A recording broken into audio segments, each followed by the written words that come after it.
Why India no jobs? यानी India के अंदर जॉब मिलना इतना मुश्किल क्यों है? Spared India. Thousands of people have lost their jobs across companies and sectors. जय श्री राम सभी दोस्तों को। तो आज मैं एक ऐसे टॉपिक के ऊपर वीडियो बनाने वाला हूं जो कि मुझे पर्सनली ऐसा फील लगता है कि हाँ, इस टॉपिक के ऊपर वीडियो जरूर बनाना चाहिए। और शायद आप लोगों को भी मन में ये डाउट होता होगा कि ऐसा क्यों होता है, इसके पीछे क्या रीजन है। तो ये सारी चीजें का ना मैं आपको इस वीडियो के अंदर समझाऊंगा, तो वीडियो को एंड तक देखना, आपको सारी चीजें समझ आ जाएगी। और वीडियो का जो टाइटल है, थंबनेल है, यानी वाई इंडिया नो जॉब्स, यानी इंडिया के अंदर जॉब मिलना इतना मुश्किल क्यों है और ये सिलसिला कब तक चलता रहेगा। तो वीडियो में आगे बढ़ने से पहले जो भी लोग चैनल पे नए आए हैं, यानी वीडियोस को पहली बार देख रहे हैं मेरे, तो ताकि आप उसको एक बार सब्सक्राइब कर लो, ताकि आने वाली ऐसे ही नॉलेजेबल वीडियो आपके पास आती रहे। इंडिया के अंदर छोटे छोटे शहरों से लेके बड़े बड़े शहरों तक सबके मन में सिर्फ एक ही सवाल है कि इंडिया के अंदर नौकरी मिलना इतना मुश्किल क्यों होता जा रहा है दिन प्रतिदिन। हर पांचवा शख्स 25 साल से कम उम्र का, यानी नौकरियों के लिए तैयार एक बड़ी आबादी, लेकिन नौकरियों की कमी है। हर दिन हम लोग न्यूज में सुनते हैं, सोशल मीडिया के अंदर सुनते हैं कि लोगों से बातचीत करते हैं कि, और लोगों का सिर्फ एक ही विचार है कि नौकरियां तो है मार्केट में, लेकिन नौकरियां मिलती नहीं। इस चीज को हम कैसे सॉल्व कर सकते हैं, यानी इसके प्रॉब्लम्स का क्या सॉल्यूशन है, तो वो सब सारी चीजें इस वीडियो के अंदर जानेंगे। तो वीडियो को एंड तक देखना, और शायद ये वीडियो थोड़ी बड़ी हो जाए तो देख लेना, आपको ये बेनिफिट मिलेगा। सबसे पहले ना हम यह जानेंगे कि जॉब का जो संबंध है वो हमारे देश के इकोनॉमी के साथ ही क्यों जोड़ा जाता है। भारत दुनिया की बढ़ती हुई इकोनॉमी में से एक मानी जाती है। अगर हम बात करें वर्ल्ड के टॉप 5 बढ़ती हुई इकोनॉमी में से, तो पहले नंबर पे आती है अमेरिका, जिसकी अगर हम जीडीपी की बात करें तो $25.43 ट्रिलियन में है। और सेकंड नंबर पे आती है चाइना, जिसकी जीडीपी है $14.72 ट्रिलियन। थर्ड नंबर पर है जापान, जिसकी जीडीपी $4.25 ट्रिलियन के अंदर आती है। फोर्थ नंबर पर है जर्मनी, जिसकी जीडीपी $3.85 ट्रिलियन के अंदर है। और फिफ्थ नंबर पर आती है हमारी कंट्री, जिसकी जीडीपी है $3.41 ट्रिलियन। आज हमारे पास जो जीडीपी ग्रोथ है वो खास तरीके से service sector, technology, car drive में के अंदर से आ रही है, या फिर जो लोग आम आदमी हैं, जो गांव के अंदर रहते हैं, जो बेसिक स्किल के साथ काम करना चाहते हैं, उन सबको जॉब्स कैसे मिलेगी मार्केट के अंदर, यह एक बहुत बड़ा सवाल है। बट कोई बात नहीं, मैं आपको बताऊंगा। आप लोगों को एक चीज पता होगा कि इंडिया के अंदर ट्रेडिशनल सेक्टर्स पहले बहुत थे। ट्रेडिशनल सेक्टर्स को अगर हम और डीप तरीके से समझे तो एग्रीकल्चर सेक्टर्स के अंदर आता है, मैन्युफैक्चरिंग सेक्टर इनके अंदर आता है, पब्लिक सर्विसेज इनके अंदर आता है। और आज इन सब चीजों में जॉब मिलना काफी मुश्किल हो चुका है। कुछ इंडस्ट्रीज के अंदर परिवर्तन और सुधार किया जा रहा है, पुरानी इंडस्ट्रीज को मॉडर्नाइज किया जा रहा है, जिससे जो लोग जॉब करते थे उनकी जॉब छूट रही है। अब अगर हम कंपेरिजन करें इस चीज में, तो डेवलप कंट्रीज में science, manufacturing, traditional sectors, agriculture sectors और प्रोडक्ट मैन्युफैक्चरिंग सेक्टर्स में जॉब्स बहुत सारे अवेलेबल हैं, लेकिन ये ट्रेंड हमारे इंडिया के अंदर नहीं आ रहा है। अब ना हम एक ऐसे सेक्टर के बारे में बात करने वाले हैं जिससे लोगों को लगता है कि अगर हम ये चीज कर लेंगे तो इससे मार्केट में हमें जॉब बहुत ही आसानी से मिल सकता है, लेकिन ऐसा नहीं है। और इसका नाम है एजुकेशन सिस्टम। आइए इसको अच्छी तरीके से समझते हैं। भारत में कई जगह पर एजुकेशन का लेवल तो काफी अच्छा है, लेकिन अगर हम जॉब मार्केट को देखकर चले तो हमारे एजुकेशन सिस्टम के अंदर ना बहुत ही बड़ा गैप है, और ये आगे बढ़ता ही जाएगा। तो हमें लाखों युवाओं को स्किल, रीस्किल और अपस्किल करेगी। स्टूडेंट्स को जो स्किल्स चाहिए, जिस स्किल्स की वजह से उनको मार्केट के अंदर जॉब मिलेगी, वो स्किल्स उनको ना स्कूल में सिखाया जाता है, ना वो स्किल्स उनको कॉलेज के अंदर सिखाया जाता है। स्कूल, ट्यूशन, कॉलेजेस में सिर्फ ना आपको थ्योरेटिकल नॉलेज पढ़ाया जा रहा है। थ्योरेटिकल नॉलेज से हम समझ सकते हैं कि ब्लैक बोर्ड पे लिख के कॉपी पेस्ट करने वाला जो स्टूडेंट्स करते हैं, मैम लिखवाते हैं ब्लैक बोर्ड पे, फिर बच्चे उसको कॉपी पेस्ट करते हैं, तो वो वाला काम। तो आप सोच रहे होंगे कि फिर और किस तरीके से पढ़ाया जा सकता है। तो मैं आपको बताता हूँ, आपको प्रैक्टिकल नॉलेजेस देने होंगे बच्चों को, एक्सपेरिमेंट्स करवाने होंगे, उनके पर्सनैलिटी डेवलप पे काम करवाना होगा। यही चीजें हैं जिनसे उनको मार्केट के अंदर जॉब मिलेगी आगे चलकर। अगर मैं आपको इसका एक एग्जाम्पल देकर समझाऊं तो शायद आपको एक अच्छे तरीके से समझ आएगा मेरी बात को कि मैं क्या कहना चाह रहा हूँ।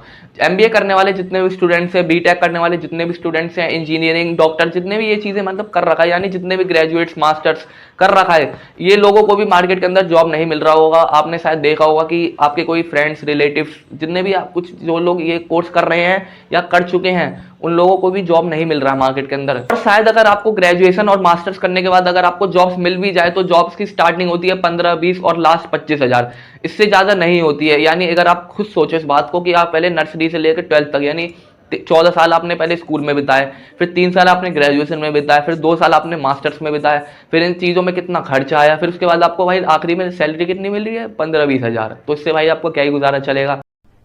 अरे कहना क्या चाहते हो? आज के टाइम पे ना लोगों के पास ग्रेजुएशन और मास्टर्स की डिग्री तो है, थ्योरेटिकल स्किल्स तो है, लेकिन उनके पास प्रैक्टिकल स्किल्स नहीं है। वो टेक्नोलॉजी और एडवांस स्किल्स नहीं जानते, पर्सनैलिटी डेवलपमेंट, कम्युनिकेशन स्किल्स नहीं जानते। सारी चीजें बहुत ही बड़ा रोल प्ले करता है मार्केट के अंदर। आपको इंग्लिश बोलना आना चाहिए अच्छी तरीके से, आपको कम्युनिकेशन करना आना चाहिए। अगर आप बिजनेस करते हैं उसमें भी आपको इंग्लिश बोलना आना चाहिए। अच्छी स्किल्स की जानकारी ना होने के कारण एम्प्लॉयज को अच्छे स्टूडेंट्स नहीं मिल पाते, और जो लोग नौकरी ढूंढना चाहते हैं मार्केट में उनको नौकरी नहीं मिल पाती। अब आप लोग जरा खुद ही सोचिए कि अगर किसी बच्चे को इंजीनियर या डॉक्टर बनना है तो सबसे पहले उसको क्या करना होगा? उसको एक अच्छे कॉलेज की जरूरत है। और अगर इंडियन कॉलेजेस की बात करें जो ये कोर्स करवाती है अपने कॉलेजेस के अंदर, तो उनकी जो फीस है वो लाखों में है, जो एक मिडिल क्लास फैमिली कभी भी अफोर्ड नहीं कर पाएगी। फिर जो ये मिडिल क्लास बच्चे रह जाते हैं जिनका प्राइवेट कॉलेजेस में एडमिशन नहीं होता, उनके पास एक ऑप्शन जरूर बचता है, लेकिन वो ऑप्शन बहुत ही मुश्किल होता है, यानी बहुत डिफिकल्ट होता है, जिसका नाम है गवर्नमेंट कॉलेजेस में अप्लाई करने का। और वो भी बहुत ही आसान नहीं है, उसके पीछे भी एक बहुत बड़ा प्रोसेस है। यानी अगर आपको इंजीनियर बनना है तो आपको बीटेक तो शायद प्राइवेट में कोर्स होता है, यानी आपको जेई का एग्जाम देना पड़ता है गवर्नमेंट कॉलेजेस में जाने के लिए। और अगर आप डॉक्टर बनना चाहते हैं तो आपको नीट का एग्जाम देना पड़ता है, जिस एग्जाम को देने के लिए इंडिया के अंदर ऑलमोस्ट 70 से 80 हजार बच्चे एग्जाम देने आते हैं। और सिलेक्ट कितने होते हैं? यानी 2-3 हजार, क्योंकि उसके अंदर सीटी इतनी होती है, तो 2-3 हजार सिलेक्ट होते हैं। 75, 60, 65 हजार बच्चे भाई फिर ओपन से करते हैं। और गवर्नमेंट कॉलेज में ना सिर्फ वही बच्चे सिलेक्ट हो पाते हैं जिनके अंदर स्किल्स हो, बहुत ही इंटेलिजेंट हो, और बाकी जो ये बच्चे रह जाते हैं वो फिर अपना आगे की पढ़ाई करते हैं ओपन कॉलेजेस से।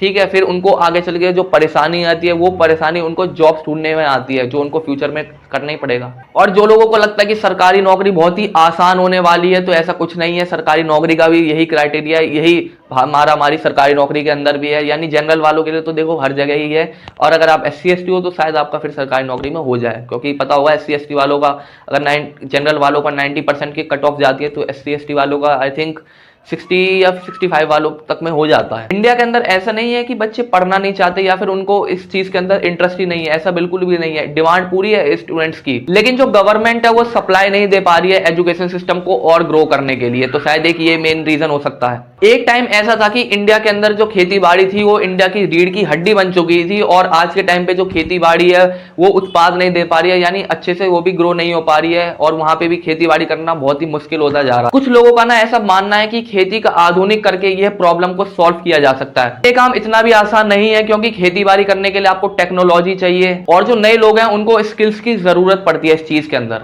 अगर हम एग्रीकल्चर को डिजिटल फॉर्म में बनाने का ट्राई करें तो उससे काफी नए मौके बन सकते हैं, लेकिन यह एक बहुत बड़ा लंबा प्रोसेस बन सकता है। मैन्युफैक्चरिंग सेक्टर्स का भी यही हाल हो रखा है। और अब बात करते हैं गवर्नमेंट पॉलिसीज का। गवर्नमेंट पॉलिसीज ज्यादातर तब अप्लाई किया जाता है इंडिया के अंदर जब इलेक्शंस आने वाले हों। जैसे दिल्ली के अंदर इलेक्शंस आने वाले हैं 2025 में फरवरी में, तो दिल्ली सरकार ने एक नया स्कीम पॉलिसी लागू किया है जो हर महिला के अकाउंट में 1100 रुपए देगी हर महीने। हर महिला के अकाउंट में हर महीने 1000 रुपए डाले जाएंगे।